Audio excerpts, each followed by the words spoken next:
Hello there everyone, this is Bat at a Help 24, and you may be wondering to yourself, why the fuck are you watching an old Theorizer video? This is a hidden secret found in Rise of the Audience Theory, but if you look down here, Theorizer DreamWorks Mort Theory, he added 2 new theories to this Mort Theory, so we're gonna watch these, then we're gonna watch the recap, and oh god, I cannot wait. But what is this hidden secret? Let's find out. Since Easter's right around the corner, I thought I'd analyze a film that had a bit to do with Easter. As you can see here in my top 50 favorite CG animated films, this movie is one of my top favorites of all time. I love the idea, the plot, the villain, and most importantly, the secrets. Before watching this, I would definitely recommend watching Rise of the Guardians if you haven't seen it. Now here's the analysis. It is a good movie. First person to realize this. Rise of the Guardians is a really fucking good movie. I mean, it's about Santa, Jack Frost, like all those like mythical, like, you know, things. But during multiple flashbacks, we see Jack Frost's sister named Flea, and she looks strikingly similar to the 2 main kids in the film, Jamie and Sophie Bennett. When the director, Peter Ramsey, was questioned in an interview about their relation, he stated, "Who knows, it could be possible, it's one of those movie mysteries."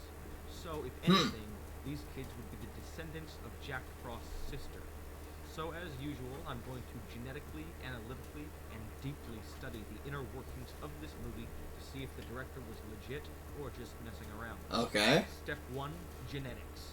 The most common visually hereditary traits are eye color, handedness, earlobe style, hair color, and freckles. Since brown hair and brown eyes are the darkest of all colors, they are dominant throughout the generation. Yeah. So if Flea has brown eyes and brown hair, so should her descendants. Looky here, Jamie's mom and Jamie both share those brown traits. eyes. And not only the trait colors, but the exact shade of brown That's eyes and hair. okay. Sophie Bennett is either adopted or has an extremely unlikely and rare trait, possibly from her dad, who we don't meet, as she has bright Why do you use Mr. Turner as that? What? green eyes, which are completely recessive genes. As far as the freckles go, Jamie has some, and so does Flea. Now time for the handedness. Are they right or are they left? DreamWorks intentionally makes certain characters left and right-handed in most of their films, and they stay consistent throughout. I mean, after watching several clips of Jamie, I successfully concluded that he was in fact right-handed, the dominant trait. And although there are very few scenes with Flea, the only one that has her use her hand is the one where Jack drowns. This is the only time she signifies any favorability towards one hand or the other, and guess what? I mean, we know now that DreamWorks does things not because they just want to, but because they're trying to give hints. That's shit. She instinctively reaches out with.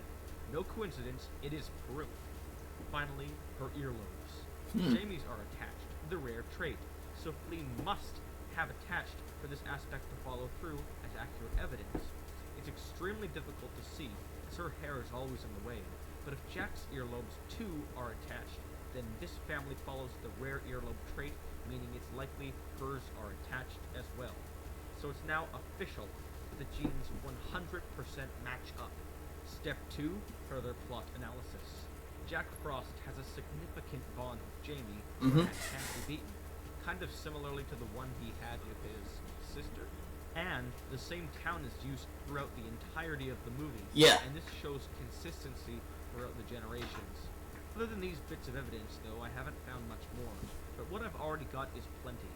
Jack Frost is the 300-year-old ancestor of Jamie Bennett, and he bonds so well as Jack's memory of Flea lives on in Jamie. Yes. When dealing with the evidence, I noticed more.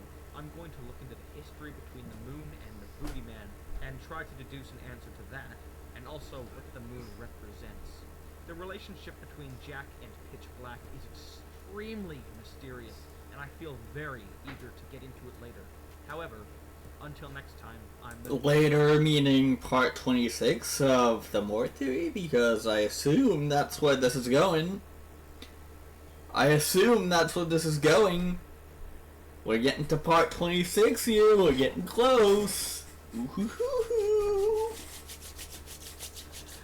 But, this one was short. This video was very short, only 5 minutes long. So let's double up. Let's double up here.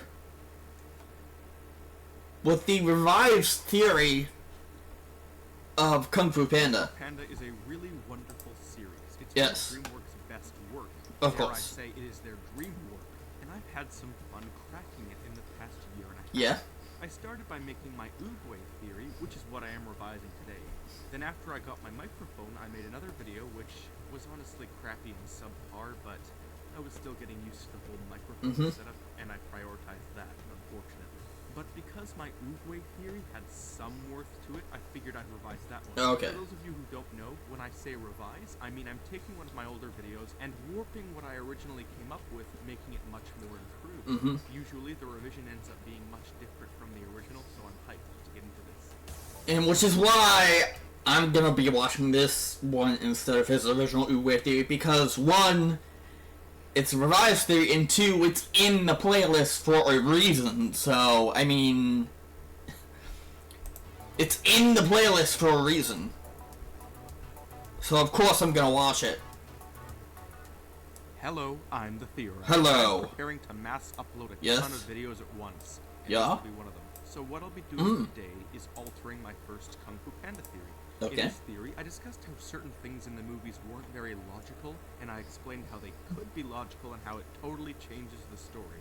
The Poe is dead theory is my second one, and I want to steer as far away from that one as possible. Poe so is I'll dead? only stick to the parts of my original Oogway theory. Okay. Let's go. Master Oogway is a pivotal character in the Kung Fu He Panda is. series, and when I saw him in the third, I was all like, "Oh yes, I've been prepping for this since movie number duh." Oh. Oogway's a fairly suspicious character. He's not evil or anything, but there's a lot in which he hasn't revealed. You probably haven't wondered about this, but I have. Am I the only one who finds it bizarre that Tai Lung was just dropped off on the porch of a martial arts training station? I realize that it's a kind place with people who can care for him, but it's also a place of constant peril and danger, with its inhabitants being masters of violence. I just find it a bit odd that anyone in their right mind would actually do this. Poe's mother abandoned him. It's kind of very similar to the Mega Man theory, where it's like they just, where it's like there was seemingly no reason for them to put him into a prison, which was right next to a school, until we then figured out that all of that shit happened. I mean, yeah. In a radish box, but that was because she was about to Then give put birth him out of by the shit. They knew that he was going to be. in a minute. We know that Oogway's lifelong goal for Shifu was to help him achieve inner peace. Yeah. And how does Oogway go about doing this? He uses Poe. Mhm. If you haven't noticed, Poe is ultimately the route to Shifu's inner peace. A student who can be taken under his wing, or his gigantic Dumbo ears, and Poe's actions lead Shifu to finally mastering inner peace, putting his frets about Tai Lung to rest when his own student finishes the job. But what is the The relevance Wuxi finger of roll. any of this? Well, prepare to have your whole perception of Master Oogway change. My theory is that Tai Lung was a failed attempt. Oogway always knew who the Dragon Warrior would turn out to be. Oh, so why even bother with Tai Lung? Inner peace.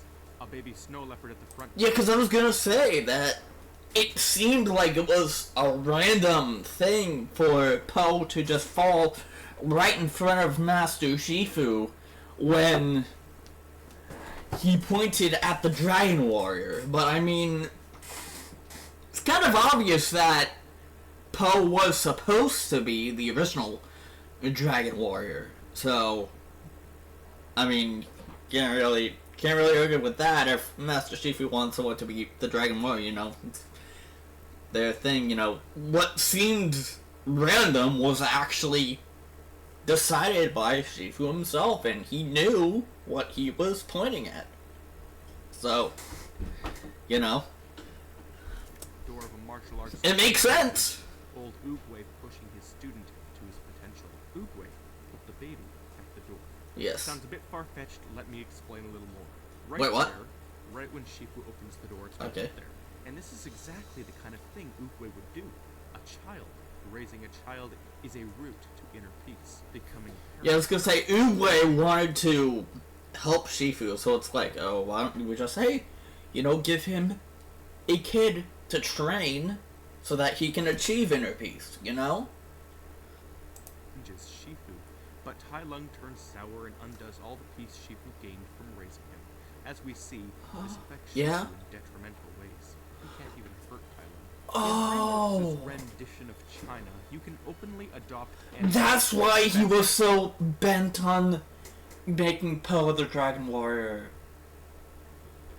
I get it now.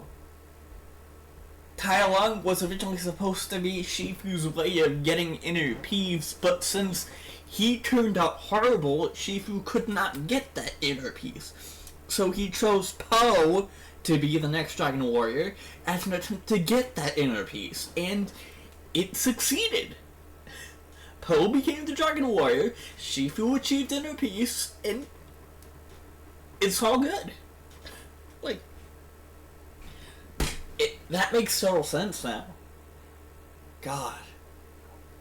Uwe was the one that wanted Shifu to train Tai Lung. But when Tai Lung undid everything and became the villain, Uwe... What did Uwe do when Tai Lung became that? Huh. I never thought of that. Immediate example, of course, being the feathered flyer of Mr. Ping. Mhm. He openly adopts Poe right after finding him. Yes. So tell me just how far-fetched it is for Oogway to do the same. This is all supported in how Shifu and Oogway act. Yeah. I find it genuinely hilarious that Oogway, a tortoise having total control over his immortality, kills himself right as he predicts Tai Lung has escaped. Mhm. He isn't cowering, and he isn't randomly dying. He is simply letting Poe do the work. Poe needs to be the Dragon Warrior. Shifu's student needs... Oh yeah, it's coincidence that, he, kills himself right before Tai Lung escapes. I mean, nothing that DreamWorks does in these movies is a coincidence. Everything has a reason for it. And we know this from the past 23 parts of this movie theory, with the entire Feet Clan and with the French established 600 Terminators, and them trying to turn intelligent life forms back into regular animals, and it's everything points to Mort. I don't know how this points to Mort, but it points to Mort.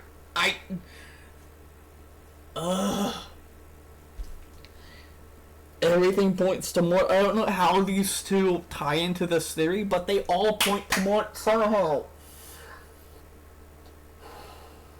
Was Mort the underlying cause of Oogway doing this? Did Mort change something? Did Mort do something? What?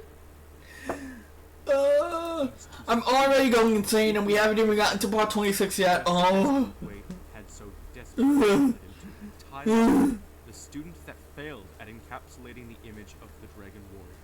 Oogway has a pattern of sending Shifu unique kids, but this one backfired, and hard, leading to a Dragon Warrior versus anti-Dragon Warrior 1v1. Oogway is smart. So, my question is, did Oogway predict that Poe was going to become the Dragon Warrior? Or was it Shifu that chose Dragon Warrior, or was that Oogway? I'm trying to remember in the first movie, was that Oogway? I want to say that's Oogway that did that. I want to say that. What? He plans things centuries ahead of time. It's just how he is. Yeah? Random baby on the Jade Palace steps. Sneaky old bag with his perfect pink peach tree. Hear what Oogway's constant motto is. there are no accidents. Mm-hmm. No accidents? Then how could you mischievous millenarian, have ever even considered Tai Lung in the first place? To have not intervened sooner? How could you consider him to be the Dragon Warrior in the slightest? There are no accidents, but Tai Lung turned out to be the biggest accident in his life. Because Oogway wanted him to be the Dragon Warrior, but then it failed miserably.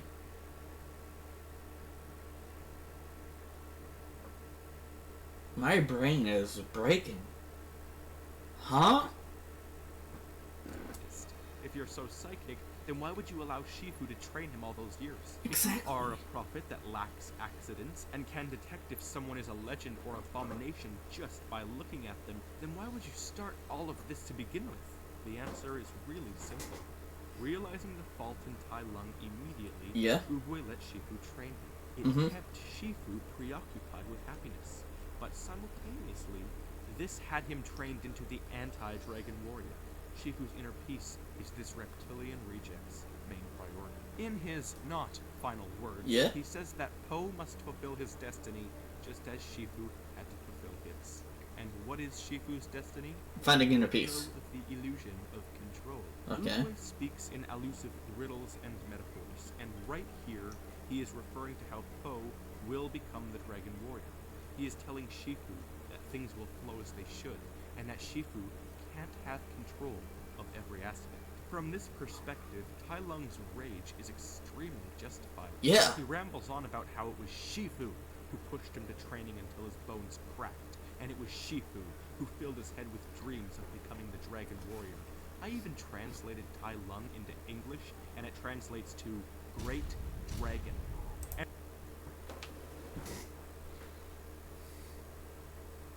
Once again, DreamWorks doing things that have meaning to it, like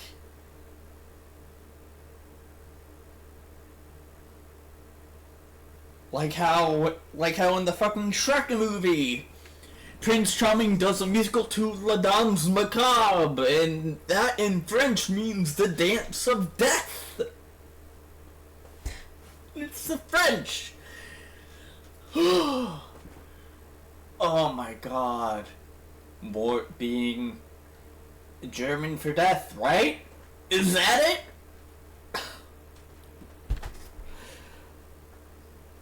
Dude, there are no coincidences to DreamWorks movies. There are absolutely no fucking coincidences to DreamWorks movies. And finally, he says that it was Shifu who denied him his destiny. Okay, Tai Lung, hold up. Even Shifu says that it was clearly Oogway who denied your destiny. It was Oogway who chose not to intervene all those years, building up your passion to crush it. And it was Oogway who taught Shifu how to train harshly. Yes. So honest to God. What else could Oogway have done that night? Why would someone dash up the hundreds upon hundreds of Jade Palace steps when they can just as easily drop off their child in a town populated with plenty of kind, safe people? In the spirit realm, Oogway tells Po that he was to be his true successor, and that he chose Po as he could tell he symbolized the yin and yang. He saw the past and future of Kung Fu when he looked at Po. He also implies to Po, and literally tells Kai, that he set Po on his path so that Kai would be stopped. That's what the Dragon Warrior is. Protector of Kung Fu, bearer of the yin yang, defeater of Kai, and Oogway's successor. Which leads to the final question and the very interesting implication of, if Po is Oogway's successor, then was Oogway the original Dragon Warrior? Oogway's symbol on the shape is of a yin-yang symbol composed of a long serpent-like shape with spiraling appendages. A dragon, perhaps? I don't know. It's meant to be art and therefore metaphorically displayed, so how about the fact that the Jade Palace is modeled with dragon imagery everywhere? And it was Oogway who built it. It's just that all of this is an indication of Oogway's logic, but this is all for another theory in time. And so, before I finish off today's video, there was something else that I noticed, which may or may not be correct. The first movie's villain is Tai Lung. Yes. He is a vicious, enraged, active villain. The second movie has Chen. He is Mhm. much more graceful with his movements and usually avoids physical contact, preferring the usage of sophisticated weaponry. Yeah. The yin and yang represent two halves of the universe. Yin is the passive, female, earthly aspect, and yang is the heated, active male side. And these two villains wanted to become both the yin and the yang. Tai Lung wanted the Dragon Scroll, which embodies the yin-yang, and Chen wanted to literally become it, but both failed. Do you know why? Because they both only demonstrated one half. On the other hand, shows all aspects of both sides. Shows both That sides. is what Oogway saw in him.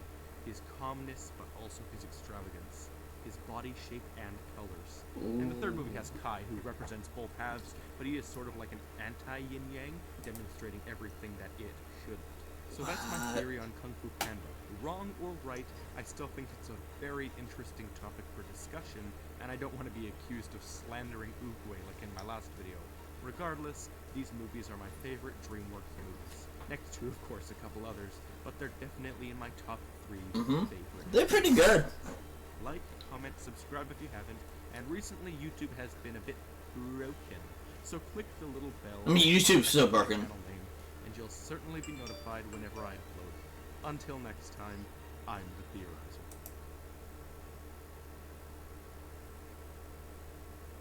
You want to go triple feature? A triple feature? Yeah, you know what? Let's go triple feature. Let's fucking do it. Let's go triple feature. Let's go triple feature. Triple Theorizer feature. The Kung Fu Panda theory. I don't even know. Actually, no, I'm gonna save this for the next video, which I will record right after this one, so you'll get a double upload today. Goodbye.